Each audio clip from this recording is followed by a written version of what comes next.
2020 में आप लोग बहुत कम वोटों से गति से चूक गए, इस बार क्या है? इस बार बिल्कुल जो 2020 में होते होते रह गया था, इस बार वो होके रहेगा। ठीक है, तो 2025 का जो चुनाव है सरकार को बदलने वाला चुनाव है। और चुनाव से ठीक पहले जो SIR का हमला हुआ, ये हमला बिहार के चुनाव को अस्त-व्यस्त करने की कोशिश है और बिहार के गरीबों को, प्रवासी मजदूरों को, महिलाओं को बड़े पैमाने पर मतदाता सूची से बाहर करने की साजिश है। तो चुनाव आयोग का तो इरादा था कि 2 करोड़ लोगों का नाम काट दिया गया था। हम लोगों के आंदोलन से फिलहाल हमने उसको 65 लाख तक रोका है। 65 लाख में भी बहुत सारे लोगों का नाम बहुत अन्याय तरीके से काटा गया, उनके नाम फिर से शामिल हो, इसके लिए हम लोगों की कोशिश जारी है। और जो नए मतदाता जिनका नाम जोड़ा जाना चाहिए, वैसे तमाम मतदाता के नाम जुड़े। और हमें लगता है कि बिहार ने वोट चोरी को पकड़ लिया। जो महाराष्ट्र में चोरी हो गई, हरियाणा में चोरी हो गई, लेकिन बिहार बहुत जागरूक प्रदेश है, लोग जगे हुए हैं। और वोटर अधिकार यात्रा में जो विराट समर्थन मिला लोगों का, उससे तो बिल्कुल साफ है।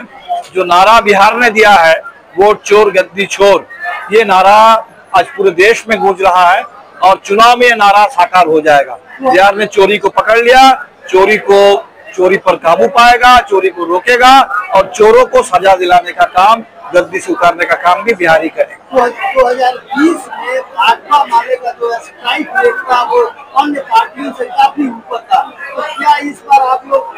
हम कोशिश करेंगे कि इस बार हमारी स्ट्राइक रेट और भी बेहतर हो, ये हमारी कोशिश रहेगी। और ये सिर्फ हमारी स्ट्राइक रेट का सवाल नहीं है, पूरे इंडिया गठबंधन का स्ट्राइक रेट, वो स्ट्राइक रेट और बेहतर बने और इंडिया गठबंधन को निर्णायक बहुमत मिले, बिहार के हर क्षेत्र में मिले, सिर्फ दक्षिण बिहार नहीं, उत्तर बिहार में भी, बिहार के हर कोने में इंडिया गठबंधन को निर्णायक बहुमत मिले, ये हमारी कोशिश रहेगी। और हमें लगता है कि जनता का जितना समर्थन है, ये कोशिश में हम लोग जरूर कामयाब होंगे। एक सीट आप लोग सिवान में लूज कर गए, इस पर क्या होगी? वो तो लास्ट पॉइंट पे हम लोगों को उस सीट के बारे में फैसला हुआ था। कल हम वहाँ भी गए थे दरौंदा में, वहाँ के साथी लोग भी मिले हैं और हमें लगता है कि इस बार अच्छी तैयारी है, क्योंकि हर जगह से लोग बिल्कुल जीत की गारंटी करेंगे। और अभी फिलहाल जो 1 महीने का समय बचा है, तो बूथ पे लोग जाएंगे, जहाँ भी जिंदा को मुर्दा घोषित किया गया, जहाँ भी जो गांव में रहने वाले को अनुपस्थित बता दिया गया, जहाँ भी अन्याय तरीके से महिलाओं का नाम काटा गया, उन सभी बूथों की जांच पड़ताल करके एक एक नाम जुड़वाने का काम भी हम लोग करेंगे। और जनता के मुद्दों को लेकर जो नीतीश जी अभी घोषणा कर रहे हैं, ये सब कुछ हमारा आंदोलन का एजेंडा है। ये 125 यूनिट बिजली फ्री देने की बात, ये 1100 रुपया पेंशन की बात, ये रसोईया के कुछ पैसा बढ़ाने की बात, इसके लिए वर्षों आंदोलन होते रहे। और इंडिया गठबंधन ने ये वादा किया है कि जो हम लोगों ने 200 यूनिट बिजली फ्री की बात की, 1500 रुपए के पेंशन की बात की, तो नीतीश जी जो कह रहे हैं इतने दिनों के बाद, उससे ज्यादा इंडिया गठबंधन गारंटी करेगा। और सबसे बड़ी बात है कि महिलाओं के लिए 2500 रुपए प्रति माह, जैसे झारखंड में मिल रहा है, यहाँ भी मिलेगा। नीतीश जी ने जो कहा है कि अब 10,000 रुपए एक बार देंगे, बस बात खत्म। और हम तो कह रहे हैं कि 2500 रुपए प्रति माह बिहार के महिलाओं को मिलने वाला है।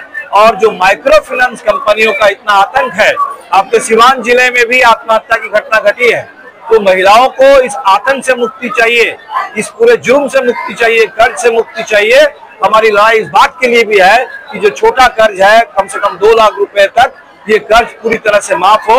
ये 10,000 से कोई बात नहीं बनने वाली है, ये पूरा का पूरा कर्ज महिलाओं के ऊपर जो है वो माफ करना होगा।